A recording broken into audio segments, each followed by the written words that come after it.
If you ever roasted a marshmallow over a hot campfire and ended up with a lump of something black and charred, rather than something gooey and delicious, what you actually did was performed a mini experiment in contact metamorphism.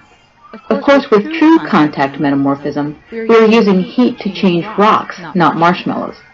In this lesson, we will learn more about contact metamorphism and how it differs from regional metamorphism, which relies more on pressure to cause rock minerals to change.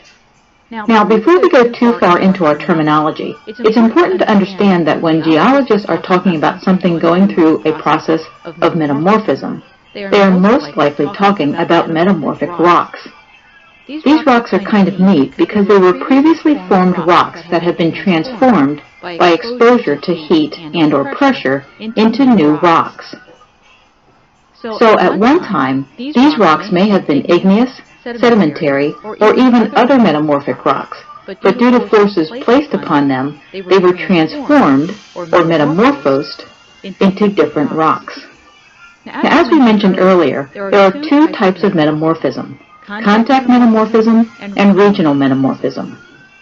Let's start by discussing contact metamorphism, which is the one we introduced with the marshmallow experiment.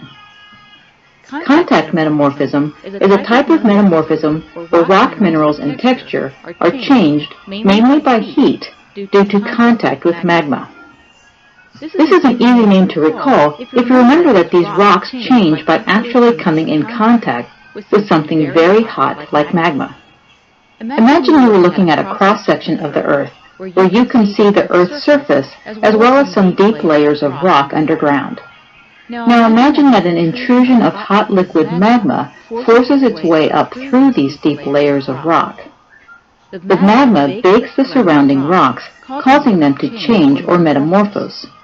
So all around the outer boundary of the intrusion of magma, you will have the formation of metamorphic rocks. Now, keep in mind that because there is a somewhat direct contact with the heat source, contact metamorphism takes place over a relatively small area. It's a different story for our second type of metamorphism, regional metamorphism. This is a type of metamorphism where rock minerals and texture are changed by heat and pressure over a wide area or region. This name is also fairly easy to recall if you remember that regional metamorphism takes place over a wide region. In fact, this type of metamorphism is often associated with the building of mountain ranges. To explain this type of metamorphism, it helps to recall that the Earth's surface and upper layers are made up of plates. These plates can slide toward each other, and as you can imagine, at the boundary where these plates meet, there is an intense amount of pressure as well as some heat. This is much like the pressure and heat that would build up if you pressed your hands together for a long time. This pressure and heat is so intense that it causes the rocks found along the boundary to change or metamorphose into metamorphic rocks. So we see that contact metamorphism and regional metamorphism not only differ by the amount of area over which they occur, they also differ by the amount of pressure involved. Contact metamorphism does happen underground, and therefore there is some pressure involved, but it is not nearly as much as we see with regional metamorphism. There are two types of metamorphism: contact metamorphism and regional metamorphism. Contact metamorphism is a type of metamorphism where rock minerals and texture are changed mainly by heat due to contact with magma. Regional metamorphism is a type of metamorphism where rock minerals and texture are changed by heat and pressure over a wide area or region. Contact and regional metamorphism differ in both the area and pressure involved.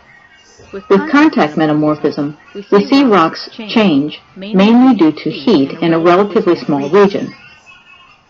With regional metamorphism, we see rocks change due to heat and pressure over a wide region.